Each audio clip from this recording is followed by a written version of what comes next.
Picture this. You're sipping your morning coffee, scrolling through the news, and suddenly a headline hits you like a splash of cold water. American consumer confidence has plummeted to its lowest point in 5 months. It's not just a minor dip, it's a wake-up call about how everyday folks are feeling the pinch from economic uncertainties. But here's where it gets controversial. Is this a genuine sign of trouble ahead? Or are we witnessing a classic case of collective pessimism that might not match the reality on the ground? Stick around, because diving into the latest data from the University of Michigan could reveal insights that most people overlook, and it might just change how you view your own spending habits. Let's break this down step by step, so even if you're new to economic jargon, you'll feel right at home. The University of Michigan's preliminary October Sentiment Index, which gauges how optimistic or worried consumers are about the economy, dropped just a tad, from 55.1 points in September to 55. That's a 0.1% decline on a monthly basis, and while it sounds small, it's the third straight month this key indicator has slid downward. Investors and policymakers watch this index closely because it often predicts future buying behavior, like whether people will splurge on a new car or hold on to their wallets. What's driving this unease?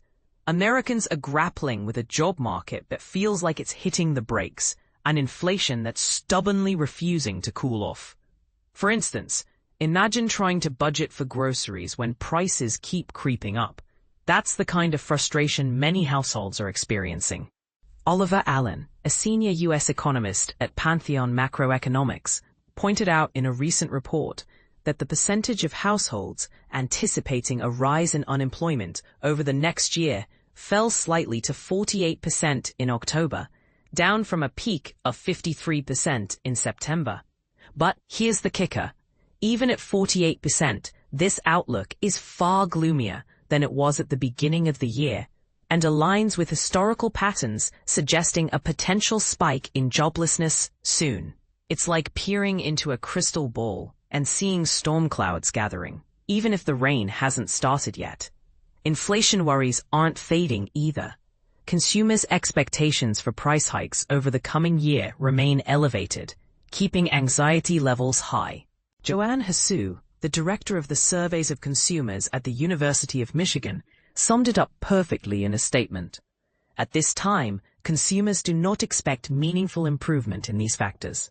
In simpler terms, people aren't seeing the light at the end of the tunnel for either jobs or prices, which could lead to more cautious spending. Think skipping that extra latte or delaying a home renovation. This University of Michigan reading is especially timely because other economic benchmarks are currently off the table due to a government shutdown. Normally, we'd have fresh data from the Department of Labor's September jobs report, scheduled for release on October 3rd, but it's been postponed as the agency suspends operations. It's like trying to navigate a foggy road without your headlights. The Sentiment Index offers a small but valuable glimpse into the broader picture, and this is the part most people miss. While the Sentiment Index stayed virtually flat from September, other indicators paint a mixed picture. A recent CBS News poll revealed that the share of Americans saying the economy is worsening jumped to 59% in October, up from 54% in July. That's a significant shift, reflecting growing negativity about everything from job security to the impact of artificial intelligence on the workforce. Yet, on the flip side, a Bank of America report released on the same day showed credit and debit card spending per household increased by 2% in September compared to the previous year, building on a 1.7% rise in August. It's a classic economic paradox. Consumers might be vocal about their worries, but their actions tell a different story, perhaps driven by essential purchases or even a bit of retail therapy to cope with stress. Alexandra Brown, a North America economist at Capital Economics, noted in a research note that this trend suggests consumer spending growth is poised to stay robust through the final 3 months of 2025. For beginners, this means despite the hand-wringing, the economy might be more resilient than the headlines suggest, with people continuing to fuel growth through everyday transactions. But let's stir the pot a little. Is this resilience a sign of economic strength, or could it be a bubble waiting to burst?